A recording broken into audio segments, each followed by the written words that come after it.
Hola, ¿qué tal? Muy buenas noches. Ya estamos en Entre Líneas, el programa de análisis y debate de ideas sobre los principales acontecimientos noticiosos de la agenda nacional e internacional.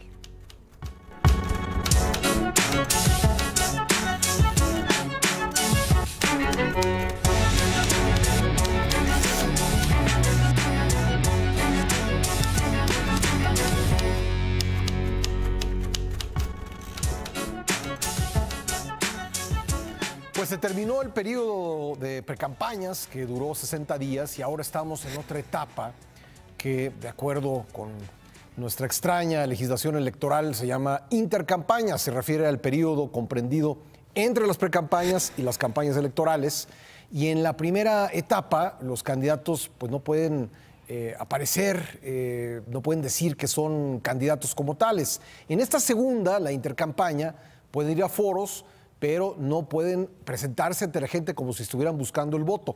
En realidad no hay claridad sobre lo que pueden hacer o no. Los propios candidatos se han quejado de esto. Y bueno, esta es la parte enredada, una de tantas de nuestra legislación electoral. Es la que hay y es con la que se tiene que trabajar. Y vamos a hablar sobre esta etapa y la presencia de los aspirantes presidenciales en ella. Me acompañan para ello esta noche Fabiola Guarneros. Fabi, ¿cómo estás? Muy buenas noches, Pascal. Buenas noches a todos. Martín Espinosa. Martín. Hola, Pascal. Buenas noches a todos. Buenas noches. José, buen día. ¿Cómo estás? Pascal, ¿cómo estás? Buenas noches a todos. Noches. Buenas noches al auditorio. E Ivonne Melgar. ¿Cómo estás, Ivonne? Buenas noches, Pascal. Buenas noches a todos. Pues arráncate, Ivonne. ¿Cómo ves a los aspirantes en esta etapa, en este limbo del proceso electoral que se llama el intercampaña o medio tiempo? Algunos le han llamado también, ¿no? Pues yo creo, buenas noches y gracias por la invitación. Creo que tenemos un balance en el que hubo unas intercampañas donde los personajes se posicionaron. Es decir, no fueron los aparatos, no fueron las estructuras de los partidos, sino que el debate, la conversación del día con día fue en función a cada uno de los aspirantes, por supuesto, en las precampañas. Y por supuesto tenemos en ese sentido a tres firmes, Andrés Manuel López Obrador, José Antonio Meade, Ricardo Anaya, que hoy con ese saldo tienen un limbo, una intercampaña que los obliga a todos, yo creo, a relanzar sus propias expectativas, sus propias ofertas. ¿Por qué?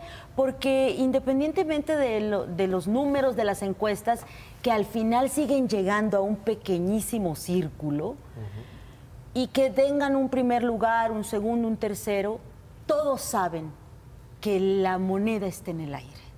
Por más que haya 10 puntos o 15 o 9 a favor de Andrés Manuel López Obrador, faltan 4 meses y medio. Y en esta intercampaña yo creo que van a ser claves lo que ya nos están diciendo las notas que se filtran. El apoyo de los empresarios, a mí no me queda claro que estén con López Obrador. Y creo que el cabildeo que ellos están haciendo va por ahí. Entiendo que también el Frente lo hizo, la primera aparición de el responsable de programa, que es Salomón Chertoriski, fue justamente con ejecutivos financieros. A nombre de Anaya, ¿no? A nombre de Anaya. Sí. Y bueno, está por otro lado José Antonio Meade, que como al representar al status quo, al partido en el poder, al gobierno en marcha, pues suma o resta los positivos y negativos de la acción económica y del TLC y de lo que suceda con Estados Unidos, y en ese sentido creo que también está buscando el respaldo de los empresarios. Y lo otro es el reajuste, los equipos, quienes suman. Yo creo que habrá definiciones en el cuarto de campaña. Esperemos que ya no sean 4. Yo me quedé hace días en que había 3 cuartos de campaña para José Antonio Meade. Ahora me dicen que son 4. 4 cuartos. 4 cuartos. Bueno, ojalá solo sea uno, ojalá él tenga el timón, digo, para poder relanzar su estrategia. En el Frente vamos a ver cómo le quedó el saldo a los que le quitaron y pusieron de las listas, porque finalmente todos los empujones son las listas de pluris. Y Andrés Manuel López Obrador se dice que tiene que cuidar con silencio lo que ha ganado. No, yo creo que sobre todo tiene que dar señales de certidumbre a un empresariado que, desde lo que yo alcanzo a entender, todavía no le compra su nueva personalidad. Gracias, Ivonne. Pepe, ¿coincides en que se parte de cero en este intercampaña? Mira, la verdad es que creo que no. En algunas cosas coincido, en otras no. Digamos que comenzando por el partir de cero, no, en efecto, coincido, la precampaña fue bastante intensa, hubo debate, hubo propuestas y los candidatos... Precampaña, perdón, se fueron posicionando a pesar de las restricciones del marco legal, lo extraño que decías de un espacio de competencia en el que pues, no puedes hacer propuestas ni llamar al voto como precandidatos, pero en cualquier caso lo hubo y coincido con Ivonne en que sí hubo un avance y un posicionamiento de los candidatos, pero el saldo es diferente, es negativo. Me parece que no se... el más digamos, afectado en todo caso, o el más rezagado, es José Antonio Meade en casi todas las encuestas, y es el que está obligado a relanzar su campaña y apretar el paso porque se está distanciando del segundo lugar para, digamos, en una eventual lucha por posicionarse hacia una, digamos, una parejera o un duelo con el que encabeza las encuestas, que es López Obrador. López Obrador es el ganador, me parece, lo decíamos la vez pasada, de la precampaña, pues simplemente porque no se movió prácticamente, entró en el liderazgo y más o menos lo conserva, sube un poquito según algunas de las últimas encuestas. Ahora, dicho esto, en efecto, lo que entramos ahora es, lo decías al principio, otra vez un periodo rarísimo. Te ponen a luchar, a combatir políticos en campaña y de repente silbatazo y todos vámonos al medio a los vestidores. A ver cómo sale. Y no pueden pedir el voto y no pueden hacer propuestas, pero sí pueden salir en entrevistas en medios. O sea, es una cosa un poco extraña. Bueno, por lo menos eso creemos, porque el INE lo dijo en un comunicado, pero López Obrador está en desacuerdo con eso, ¿no? Bueno, o sea, pues está pidiendo, de hecho, cuáles son las reglas claras. O sea, ni el propio candidato tiene claras cuáles son las reglas de la precampaña. Ahora, en cualquier caso, sean las que sean, sí va a implicar una época, digamos, de restricciones. Y ahí también coincidiría con Ivonne en el que creo que va a contar mucho, incluso mucho más que lo que haga cada uno de los candidatos, el contexto. Creo que hay cosas que en el contexto de los próximos días que pueden mover la elección. Una, desde luego, es el desarrollo del conflicto de los maestros, del CENTE. ¿Qué va a pasar ahí? Va a haber una solución, se van a agravar, hay una división, finalmente una parte del magisterio irá a Morena a ayudar a las estructuras, porque entiendo que ese es el objetivo de lo que llaman cuidado del voto. Segundo, que también puede mover la elección, es, y lo vimos en una fotografía llamativa esta semana, el tema del TLC. Esta semana la Cancillería distribuyó una fotografía del canciller en una cena que se ve bastante relajada ahí. La Casa Blanca. Como con unos whiskies, en muy buen ambiente. Te dio envidia. Oye, da envidia. No está mal, no está mal. En la Casa Blanca. Es la Casa Blanca, o la ocupe quien la ocupe. Sigue, Pepe. Y el mensaje que parece mandar es que estamos cerca de la séptima ronda de negociación del TLC. Sí, bueno, ha habido declaraciones en ese sentido de parte de la autoridad estadounidense, ¿no? Y de mucho mayor optimismo, Sí. en un clima mucho más conciliatorio de lo que habíamos visto, por ejemplo, desde noviembre, cuando estaba a punto de parecer que eso caía. Y otra vez vemos en la foto el centro, Luis Videgaray, vinculado con Meade, y la pregunta sobre si esta foto y las posibilidades de lograr un buen TLC junto con la visita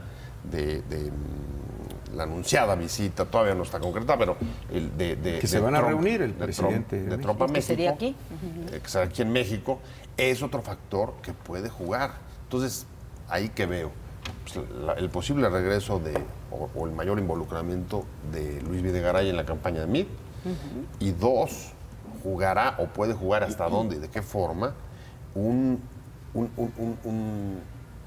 una buena negociación, digamos, o la conclusión del TLC en la séptima ronda, que es el 26, ¿no? 26 al 2 de marzo.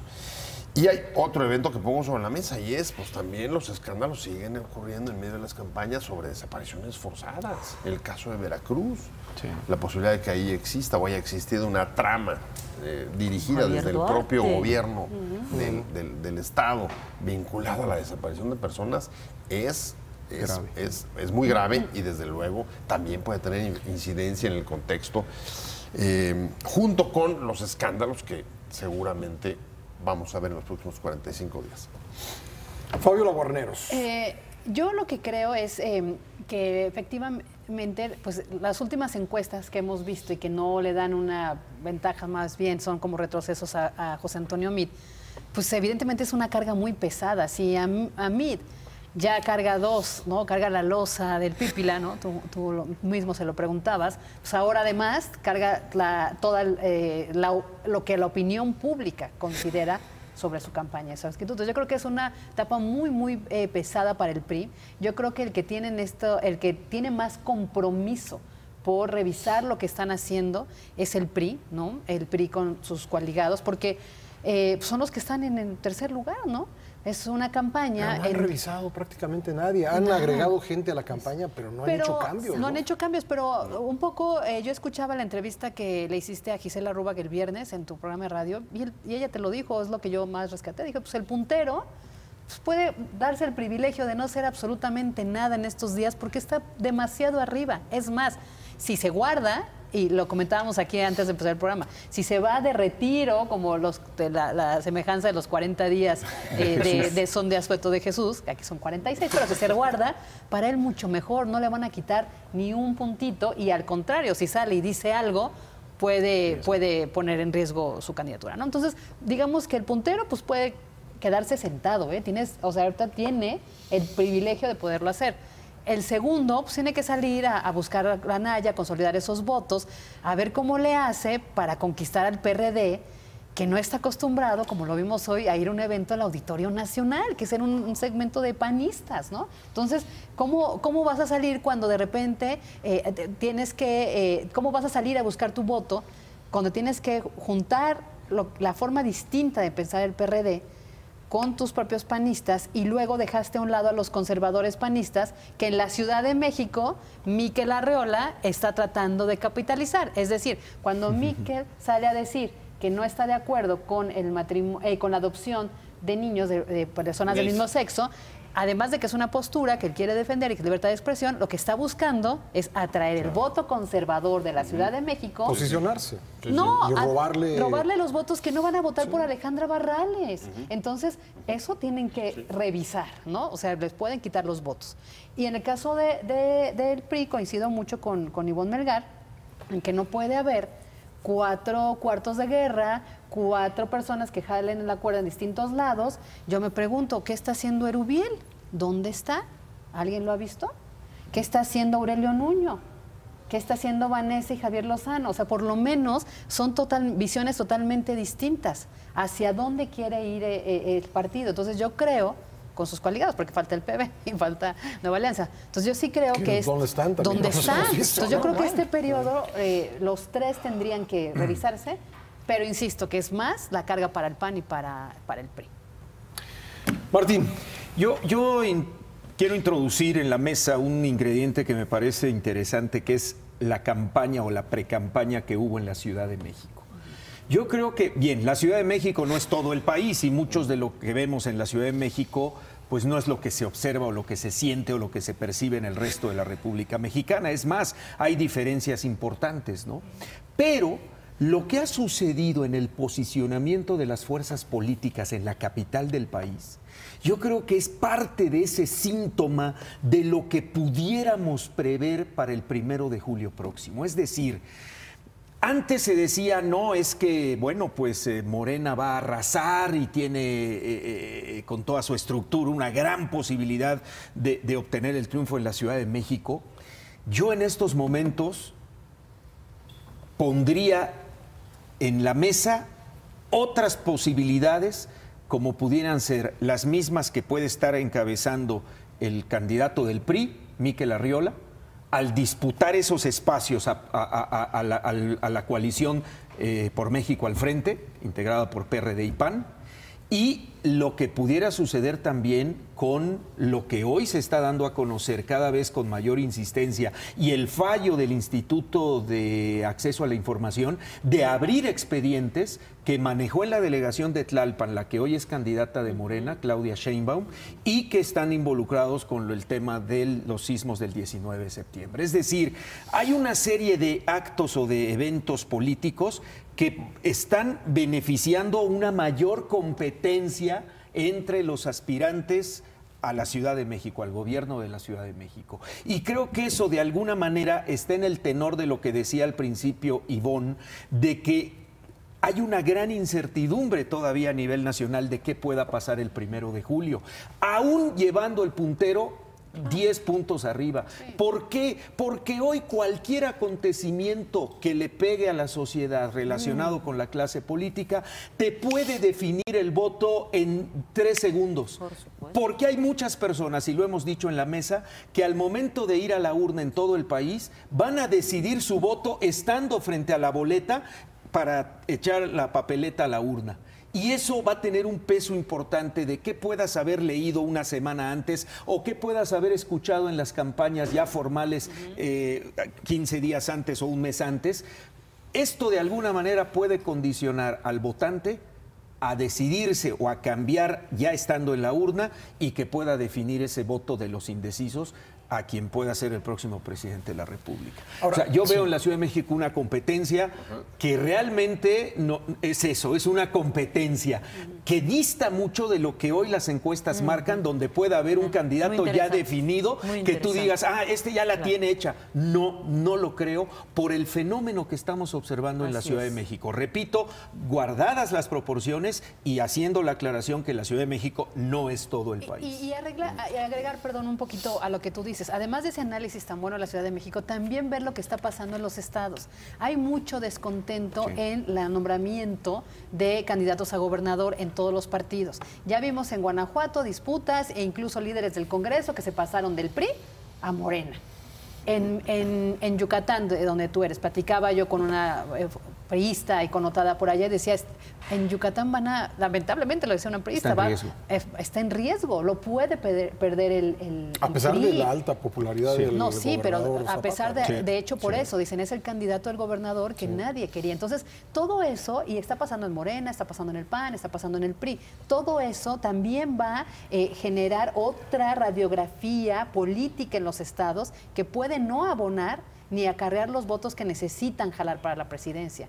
Ese es otro análisis. Sí, hay muchos factores locales. Está el papel que van a jugar los gobernadores, ¿no? Que normalmente si hacemos estadística no le suele ir muy bien. El gobernador no suele ganar la elección presidencial para su partido. Claro. La mayoría no lo han ganado.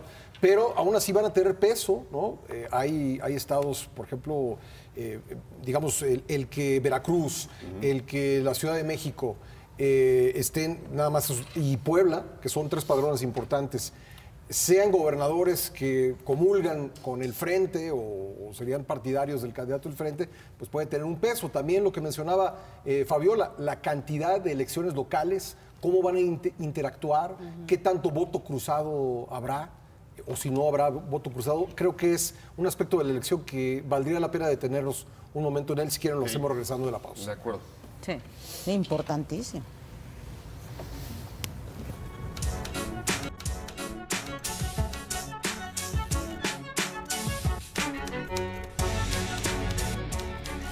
Decíamos en el bloque anterior que es una elección en muchos sentidos inédita por la cantidad de cargos de carácter local que se van a jugar de manera concurrente con los federales. Solo va a haber 2 estados del país que no tengan algún tipo de elección local el 1 de julio, que son Baja California y Nayarit. Todos los demás eligen autoridades locales. ¿Cómo jugará esta elección de autoridades locales en la definición de quién será el presidente de la República? ¿Cómo lo ves, Ivonne? Yo lo vería en 2 planos, Pascal. Por un lado, me iría al referente inmediato, donde PAN y PRD ensayan su frente con la consigna de voy a meter a la cárcel a X gobernador.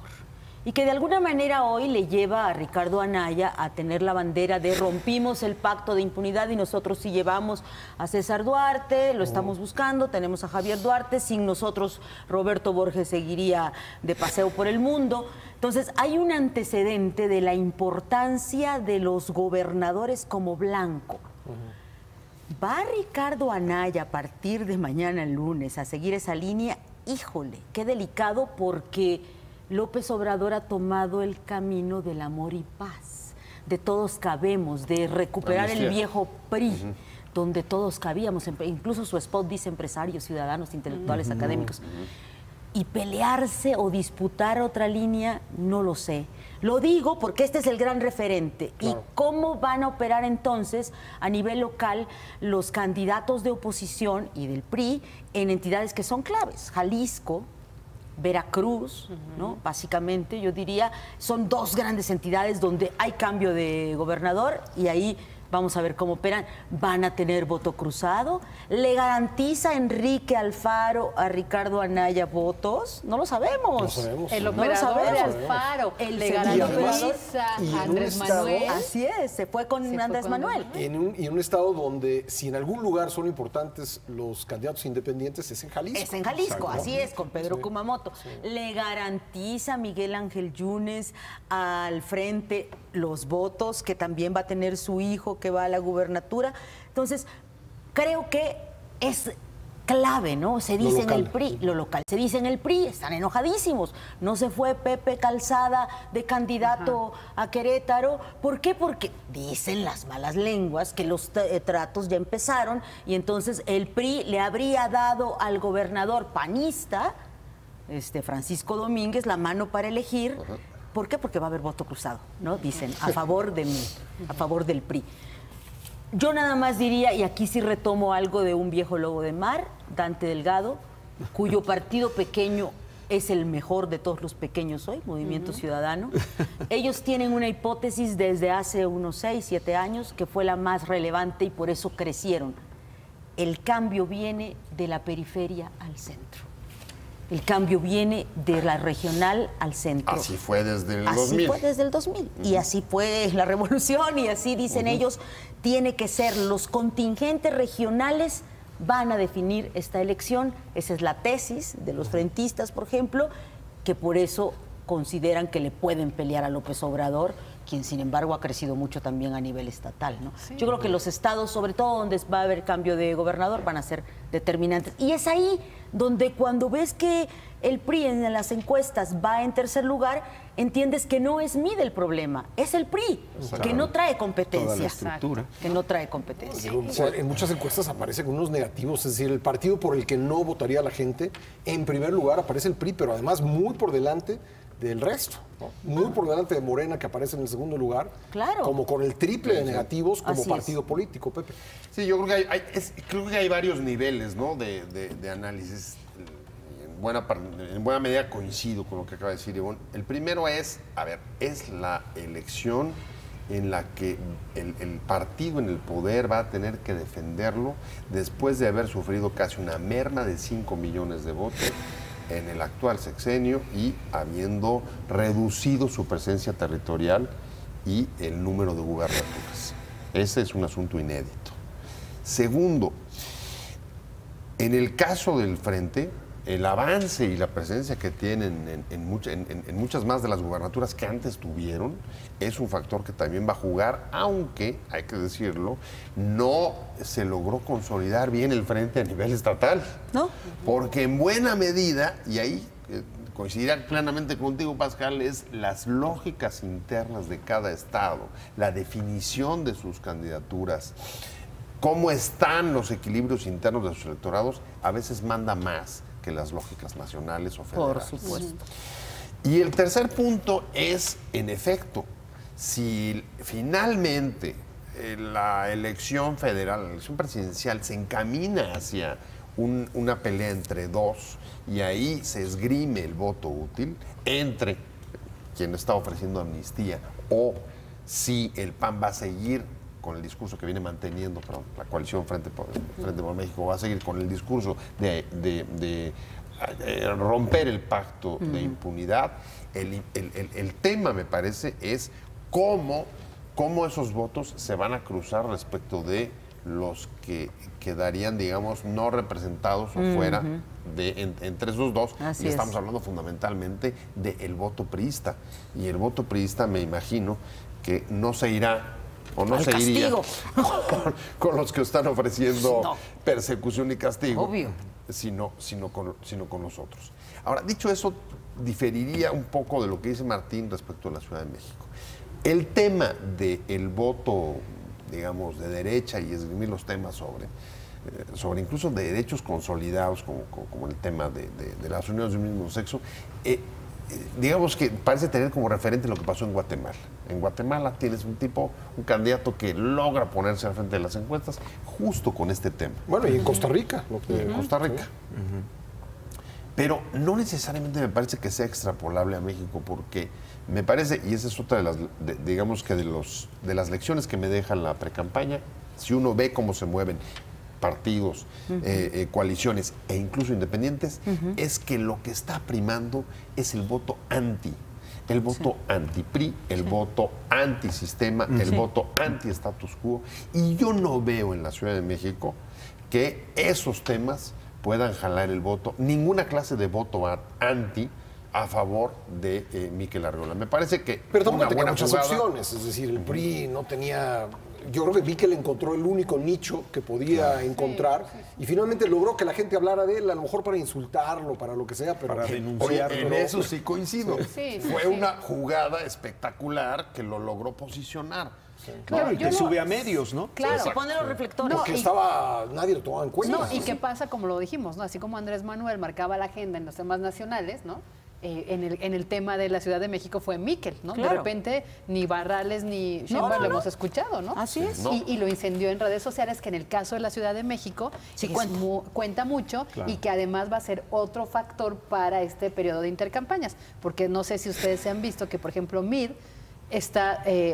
no está diciendo nada más que en entrevista, pero está tuiteando todos los días, Claro, ¿no? claro. Entonces, esa es otra manera de De empezar a ver. Anaya está mandando boletines y me vi uno la semana pasada que decía, ahorita voy aquí a Silicon Valley.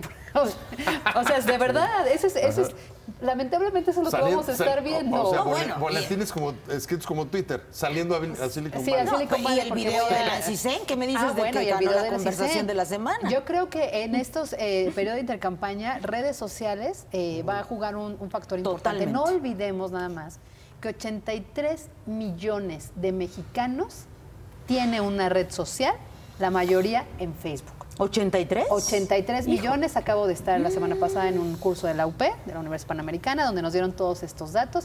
83 Es muchísimo. millones de mexicanos Tienen redes sociales. tienen redes sociales. La mayoritaria es Facebook. Y todos estos memes se están viendo por ahí. Y ya no estamos hablando de la ciudad. A ver cuántos mexicanos van a votar. No, ¿El padrón de cuánto es? imagínate. 80 y pico, ¿no? 80 Y ese es otro que tienen que empezar a evaluar. Sí, yo hice una revisión de las cuentas de Twitter de los 3 aspirantes en el periodo de pre-campaña, sobre todo para ver dónde estaba yo haciendo un recuento de cómo se habían movido, dónde habían estado. Y la verdad es que pero por muy lejos, tuvo mayor número de tweets, tuiteaba 3, 4, 5 veces al día, fue José Antonio Mix. Sí. Y La verdad es que López Obrador pone uno cada 2 días, y es cada que 3 días. Exacto. les voy a dar un tip a los Bastante. candidatos y a sus equipos que tienen tantos. Se equivocan. Checa Facebook, Andrés Manuel López Obrador. Número 1 de los mexicanos con acceso a Internet, Facebook. Y ahí Segundo sí está. lugar, videos, que es YouTube. Claro. Tercer lugar, Instagram. Sí. Cuarto lugar, WhatsApp. Y todos esto. reciben. Oye, ¿y esto? Sí, no. Bueno, ¿WhatsApp? tal vez todo WhatsApp. sí. Y quinto lugar, Twitter. Ahora, ¿qué hace Twitter? Twitter incendia. O sea, Twitter es incendiar. Puedes subir un Twitter, incendia las redes. Y se Pero baja. la influencia es Sí, Facebook. es Facebook, Y claro. lo otro, de esos 83 millones, el 80% es vía móvil. Vía móvil. Claro. Ok. Por eso Digo, ahora revisa Sí. Facebook. Aquí te encanta hacer esos ejercicios. y- Revisa Facebook y todo Andrés Manuel lo sube en Facebook. Todo. Sí, sí, sí. No, creo que es yo puede ser una digo, estrategia lo buena. decíamos en una columna hace como un mes, mala prensa, buenos memes. Exacto. Por favor, no, por favor, díganles a los candidatos, no tienen por qué andar confiando su prestigio al golpeteo de algunas plumas para los adversarios. No se está jugando ahí la elección. Eso es lo que yo creo que no han terminado de entender. Andrés Manuel lo ha entendido muy bien. Por eso esos videos desde el puerto diciendo soy Andrés Manuelovich, ¿no? Exactamente. Algo que mencionaba Ivonne al principio, el tema de qué va a ser, por ejemplo, un sector muy influyente en el país, el sector empresarial, con este asunto del posicionamiento de López Obrador como puntero. Yo coincidiría con algunas opiniones de Pepe en el sentido de que hoy se nota como mayor tranquilidad o menos preocupación de lo que generaba el fenómeno López Obrador hace 12 años. Es decir, hoy yo noto mayor tranquilidad o incluso empiezo a ver similitudes con diversos sectores del país, el Ejército, la Marina, hace unos días, el jueves de la semana que terminó, el secretario de Marina declaró con mucha madurez y con mucha apertura, pues lo que debería ser cualquier institución de un país desarrollado, dependiendo quién gane la presidencia de la República o el régimen que esté gobernando en ese momento esa nación. Decir, señores, no pasa nada, este es un país de instituciones, es un país estable y trabajaremos con el régimen que llegue, pues porque ese es el que el pueblo eligió. Y entonces eso nos habla, creo yo, de efectivamente una mayor madurez democrática, con todos sus asegúnes y con todos los defectos que pudiéramos tener como sociedad, que los tenemos y como dicen, hay mucho todavía en qué trabajar como sociedad, en una sociedad democrática que queremos ser. El hecho de que hoy ni siquiera genere una pequeña turbulencia en los mercados financieros, el hecho de que se publiquen datos que hoy coloquen a un candidato de la izquierda o de la supuesta izquierda como puntero dentro de las preferencias electorales. Aunque eso puede ir cambiando conforme nos acerquemos a la elección, ¿no? Pero yo creo que si no ha pasado desde un principio, Pascal, no sé qué tanto pueda moverse esas aguas, qué tanto puedan ser turbulentas faltando un mes o semanas para la elección. Lo pondría en duda, ¿no? Ahora, yo creo, por lo pronto yo creo que sí es dato, ¿eh? Es dato. En 2006, 2012, si hubieras terminado la precampaña con la diferencia arriba. es así estuvo. Por eso, estuvo 20 puntos arriba. Claro, pero fíjate, exacto. Sí. 20 puntos arriba y todo lo que el nivel de incertidumbre, el rechazo abierto de los empresarios. Recordemos qué pasó en 2006, incluso la campaña. Durante la campaña, el proselitismo y la difusión activa de la cúpula empresarial a través de desplegados de prensa, spots, etcétera. Hoy lo que estamos viendo, por lo menos, es que teniendo otra vez una ventaja, no tan grande como la de aquella, pero vaya, entre 6 y 10 puntos en el promedio de todas las encuestas. La última de Reforma le da, pues, por lo menos son 9. 9.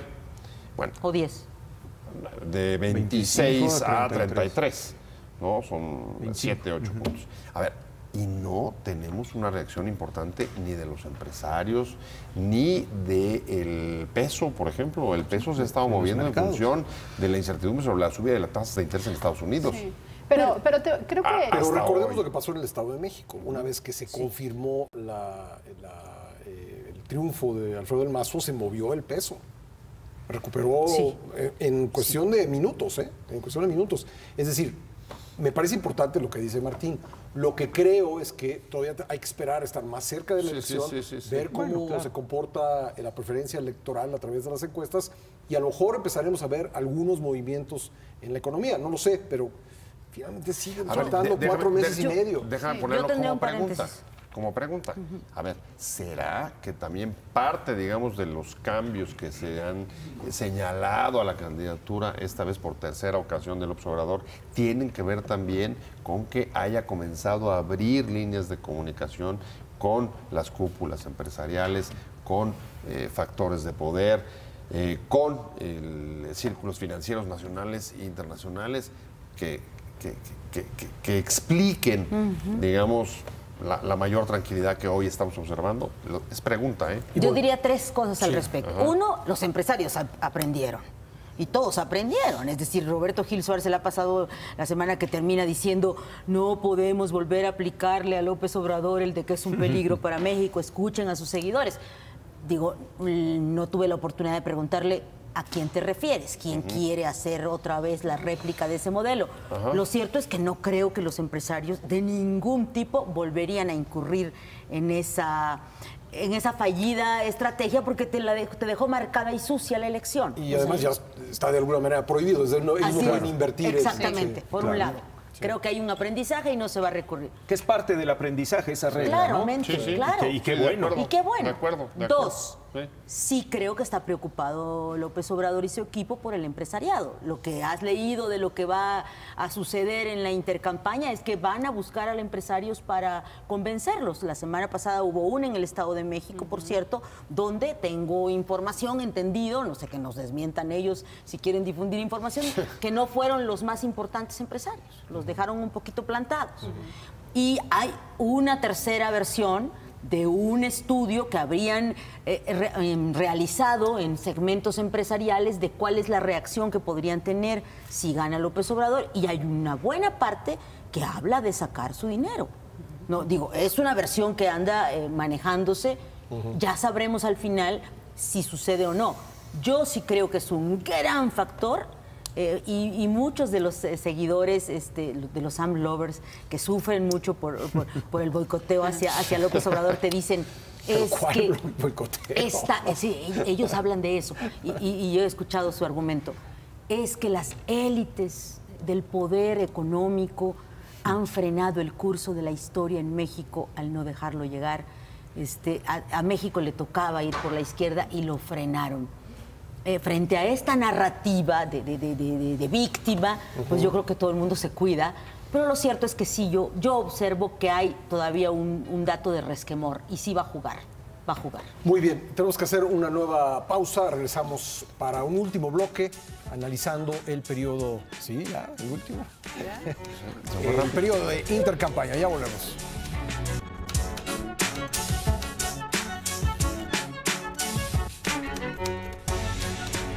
Ya estamos de vuelta, ya ha seguido la discusión durante nuestro corte, Fabiola. Sí, y decir también que en este periodo yo creo que los partidos y las coaliciones van a empezar a preparar sus propios expedientes. O sea, independientemente de que ya hay más candados y ciertas regulaciones electorales, no olvidemos que van a hacer 3 debates, entonces van a tener que juntar el material informativo necesario para empezar a hacer estas campañas de contraste negativas. Entonces, lo tomo porque Martín decía algo al principio, es decir, las noticias que empecemos a escuchar de los partidos o de sus candidatos, ya sea a nivel nacional o en los estados, va a implicar mucho en la decisión del ciudadano. Y si de repente escuchamos que en la Ciudad de México guardan un expediente del caso de donde murieron niños de un colegio por el sismo, entonces ya empiezas a decir, híjole, si guarda un expediente que es vital para conocer, ¿no? En ese caso. Si empezamos a ver que en Veracruz hay desaparición forzada, se presume eso. Si empezamos a ver que el crimen organizado se lleva 2 policías federales y no aparecen, es decir, todo este entorno también va a pesar mucho en la decisión. Y creo que los partidos y todos los partidos involucrados en la elección con sus candidatos tienen que revisar esto. Yo, contrario a lo que dice Pepe, de que el contexto también, el TLC, la reunión de Peña Nieto con Trump, puede influir, el CENTE. Del CENTE sí, porque el CENTE tiene una vocación y formación política de apoyar a quien sea, sí es importante. Lo de Trump con Peña no sé qué tanto le vaya a ayudar a su candidato. Yo creo que le puede perjudicar bastante. El ciudadano no quiere a Trump. El ciudadano que vive de las remesas está muy molesto, que es el centro de nuestro país. Nuestros migrantes que están ahorita de marzo, abril, tiene que tomarse la decisión de los Dreamers. Los DACA terminan en marzo. Entonces, yo no creo que le ayude. Creo que hasta el gobierno federal tendría que revisar su propia estrategia porque está hundiendo a su candidato. Creo que en estos días tienen que ajustar muchas cosas, ¿no? A ver, es que es un hecho. A veces toman decisiones que no se ayudan a sí mismos. Eso nos queda clarísimo y lo vimos desde la primera visita de Trump a México. Ahora, en donde yo sí coincido contigo es un momento en el que van a tener que tomar definiciones. La definición que me parece más importante de mí y es lo que no veo, es por dónde va a crecer. ¿Hacia dónde va a enfilar? ¿Qué estrategia va a seguir? Más allá de decir, somos el mejor candidato porque no tenemos cola que nos pisen, porque somos honestos, por preparación, bla, bla, bla. No, ¿hacia dónde vas a crecer? ¿Cuál va a ser el espectro hacia el que te vas a mover? Más allá de lo que vimos que no funciona, como lo que reitera Ochoa, presidente del PRI, en la precampaña, tratar de reeditar el voto del miedo contra López Obrador, o la campaña insistente contra Anaya, que no ha hecho más que alzarlo en las encuestas, sobre presuntos de... actos de corrupción. Exacto. No, bueno, ahora sacaron la campaña de Un Día Sin PRI. ¿Un Día ¿no? Sin PRI? Sí, ¿no? Desde el punto de vista estratégico, Sí. es ya una desesperación, ¿no? Totalmente. Sí. Otra definición, Anaya. Anaya tiene que definirse si va y cómo a buscar el voto anti, manteniendo o no su oferta Terrible. de Así acabar es. con el pacto de No, hombre. impunidad, o va a moderarse o va a cambiar esa definición, que sí puede ser clave en sus aspiraciones A ver, presidenciales. yo ahí pienso, digamos, mi instinto me dice que todavía hay suficiente combustible de enojo en la sociedad mexicana para poder seguir llevando una campaña de contraste y de ofrecer castigo a culpables. Es decir, me parece que López Obrador está retirando, está bajando esas banderas muy pronto, pero bueno, ya lo veremos. Muy buen punto. O sea, Ya lo entonces te parece Y que Anaya Anaya la las mantendría. Y Anaya está creciendo, está- por algo está está creciendo. las está desplegando, Porque ¿no? creo que está desplegando esas velas. Claro, Sí, va ese- a abonar ese enojo, ese Claro, enojo social. Yo retomaría los 3 puntos. Me gustan mucho los puntos de Pepe Buendía, de TLC, Economía y Magisterio. Coincido con Fabi en que no lo traigan, mejor cancelen esa visita. Fue terrible en la percepción de los propios priistas cuando vino Donald Trump, pero sí destacó algo.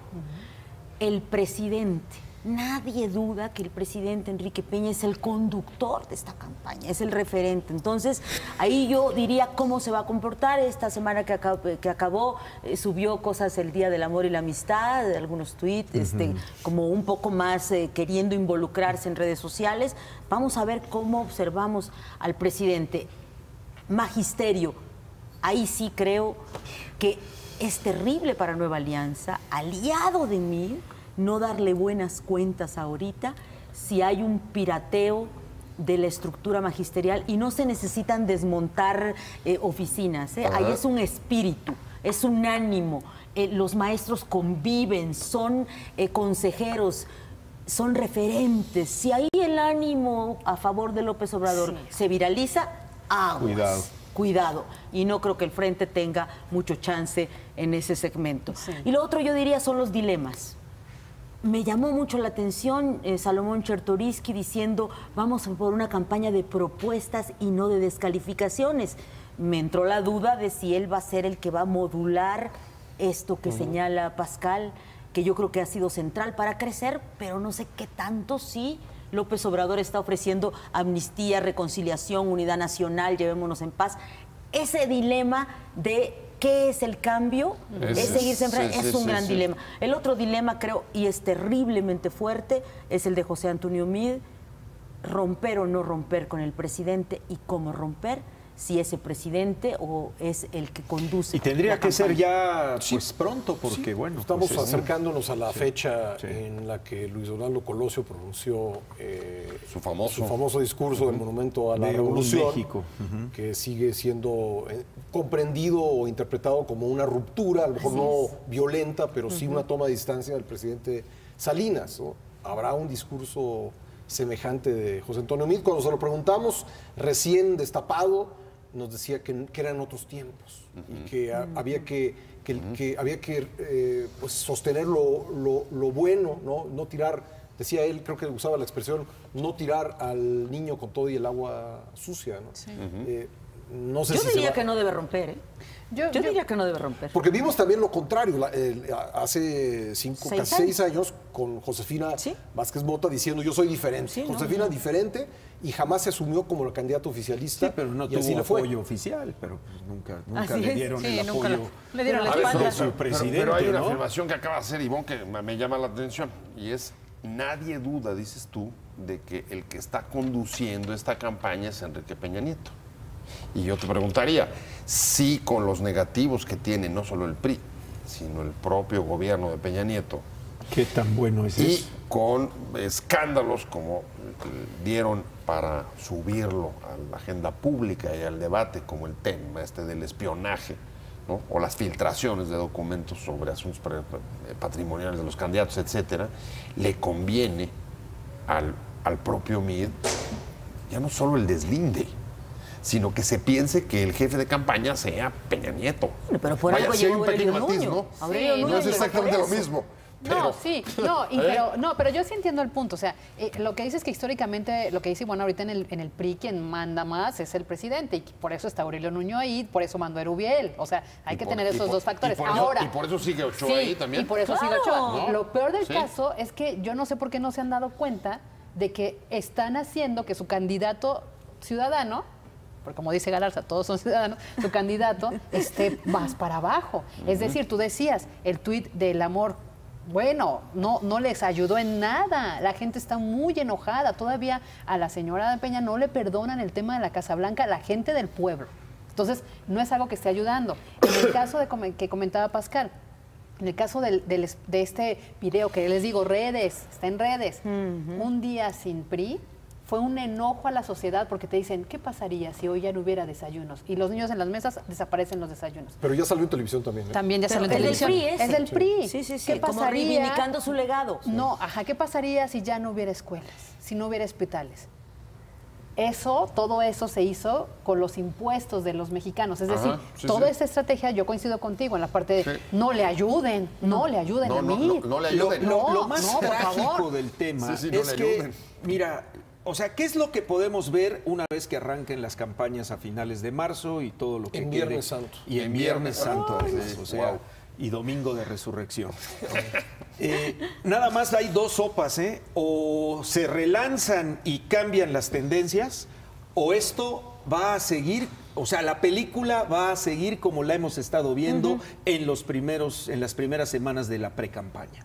Es decir, solo hay dos caminos, o esto da un giro, porque alguno de los tres punteros, me refiero quitando a los independientes, o sea, de los tres Y no hablamos de eso. De las independientes, de las coaliciones, Además, fecha clave mañana, logran algunos, ¿eh? hacer algo que vuelque a la opinión pública a su favor o incluso al revés, en su contra, que beneficie a los otros. Si no pasa eso, yo creo que vamos a seguir viendo la misma película en la campaña hasta llegar al día de la elección, el 1 de julio, y no vamos a notar ningún cambio de fondo en la percepción ciudadana. Si vamos por este camino de que hay un voto antisistema, de que hay un voto antiprista o de que hay un voto a favor de el cambio, de alguien que venga a cambiar el status quo de la clase gobernante o de la clase política.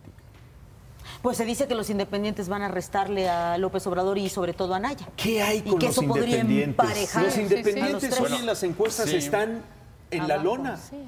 Bueno, sí. Porque han tenido todavía menos exposición que, Sí. que el último que se Por subió de eso, los tres. claro, ¿no? pero Sí. van a tener spots, van a estar. Sí, y por ejemplo está la propuesta de Bronco y del Jaguar, ya ven, de a lo mejor hacer solo una candidatura, ¿no? De declinar. Que todavía no está definido. No está nada en ese definido sentido, y ¿no? Margarita dijo que no podía tomar una determinación, pero tampoco se negaba al diálogo, eso no los acaba de decir. Entonces, pues hay que ver también cómo, para dónde van los votos de ellos, ¿no? Pero en cualquier caso pueden ser claves, ¿eh?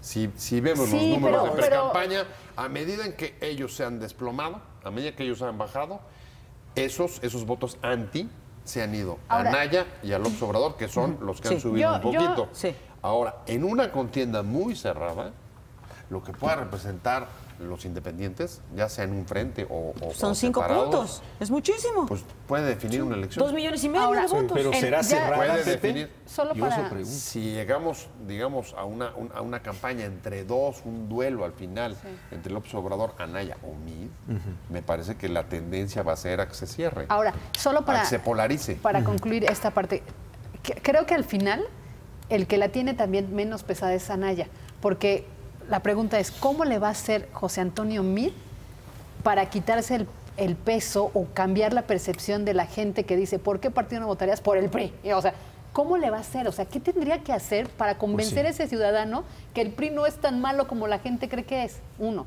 Y Andrés Manuel, ¿cómo le va a hacer para convencer que no es el peligro para México y que no va a quitarle los desayunos a los niños. Sí, ambos, sí, tienen que argumentar en su favor, ¿no? Yo creo que tanto Mid como Anaya como López Obrador.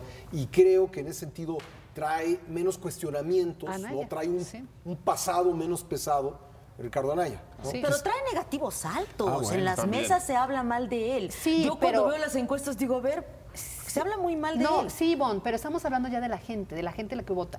Para un gran sector de la población, Y PRI, no va a decir guácala. que ellos también votan. No, sí, pero guácala. No, o sea, haz de cuenta, la mayoría de la gente ya lo hemos visto en las encuestas. ¿Por qué partido nunca jamás en la vida votarías? PRI. Y la otra mitad de la gente, que son las polarizaciones que vemos en las mesas de Sí, las el segundo familias, lugar en es ese- Andrés Manuel, porque es el peligro para México. Ese es en el que voy, en el debate de la gente de café, de normal. Anaya, pues ese que habla inglés, ese que va a Silicon Valley, ese que habla francés. ¿Sabes quiénes tienen más que Sí. convencer al Sí, electorado? sí, Son sí. finalmente ellos dos. Creo que Anaya puede ir Pero sí navegando así. tiene razón Ivonne en cuanto a que la campaña que se lanzó contra Anaya, no voy a decir si justa Sí. o injustamente fundamentada, sí no tuvo es- un impacto. Tuvo un impacto. Sí. Ahora, ¿qué Pero- impacto pero a su tuvo? Tal favor. vez a su favor. A su favor. Por eso yo digo, si estuviera yo en el cuarto de guerra de lo hicieron Mid, les dijera, crecer. ya no lo, Claro, no ya no. hablen, pero es que escuchas a Javier Lozano, habla de Anaya, escuchas a Ochoa, habla de Anaya, hace un Bueno, y spot ahora a vienen favor de Mid ahora vienen con Anaya. los zabalistas que también. Y los rebeldes hablan. Sí. Oigan, Sí, lo están están- haciendo al revés las cosas. Le están dando Por eso te oxígeno. digo que creo que al Oxígeno, final... cancha y lo están Así es. empujando. No, por eso creo que al final Anaya ahorita también puede ir. Sí. Bueno, para concluir. Subiéndose al gradillo. Bueno, sin duda, yo de todo lo que escucho de mis colegas y lo que también leo y reflexiono, qué bueno que hoy estemos debatiendo esto, porque, vamos, finalmente creo que esto es parte de una vida, repito, democrática con sus asegúnes, pero de alguna manera nos mete a los ciudadanos o a los que analizamos esto, la mayoría de la gente quizá pues nada más ve lo de arriba, ¿no? Pero decirle a la gente que el hecho de que en estos tiempos podamos debatir y discutir y estar a veces de acuerdo o a veces no estar de acuerdo, que qué bueno que lo podamos hacer y ojalá que quien triunfe el 1 de julio conserve este espacio de libertad ciudadana, que no haya menoscabo en la posibilidad de hacerlo, tanto pública como privadamente, en los medios o en la casa o en los círculos sociales o en el círculo en el que se mueva cada quien, porque al final del día esto es lo que nos va dando esa madurez que yo creo que todavía no logramos, pero que tampoco estamos como estábamos hace 30 años, ¿no? Yo creo que esto es un avance, esto es una ganancia y me quedo con ese buen sabor de boca de que independientemente de las rencillas y de las opiniones a favor o en contra, sigamos siendo los mexicanos esos seres dentro de todo el concierto mundial, pues que hoy todavía podemos incluso hacer memes de nuestras propias campañas electorales, ¿no? Y bueno, Yo diría dos cosas que están ligadas. Sé que no les hemos tenido fe, particularmente Fabi se enoja mucho y tiene toda la razón con todos los millennials, porque no se han hecho cargo en el mundo, incluso en Estados Unidos, en el Brexit, de su historia. Pero tenemos en México el antecedente del 19 de septiembre. No sé cómo se van a mover los jóvenes. Creo que van a ser claves en entender si se necesita un cambio y de qué tipo, si un cambio de régimen o un cambio de la utopía del pasado, que es un poco lo que se ofrece, pero que finalmente es una utopía. Vamos a ver qué pasa con los jóvenes. Para mí son una incógnita, ¿quién se los puede llevar? Ya sabemos que el voto oculto se lo está llevando López Obrador y bueno, por ahí también se pueden ir los muchachos. Vamos a ver. Y esto lo ligo con algo que creo que nosotros como comunicadores, como periodistas tenemos que asumir. No somos el gran factor hoy, la prensa, los medios tradicionales, de la conversación del día a día electoral. Y en ese sentido hay que asumir que no lo somos, para bien y para mal, pero sí podemos hacer lo que dice Martín Espinosa. Y yo ahí le apostaría. Y se los digo a mis amigos y se los digo a todos, no nos enojemos, al final ellos se arreglan, Claro. se están arreglando, los que eran Y nosotros odiados quedamos hace 12 peleados. años, ahora están con Van a López acabar Obrador. amigos como siempre. Y yo creo que el papel de los medios tradicionales que somos nosotros, sí puede ser muy importante para abonar en el diálogo y el entendimiento. Muy bien, llegamos así al final del programa de esta noche. Muchas gracias a nuestros panelistas y gracias sobre todo a usted en casa por haber seguido esta transmisión. Yo soy Pascal Beltrán del Río. Hasta la próxima.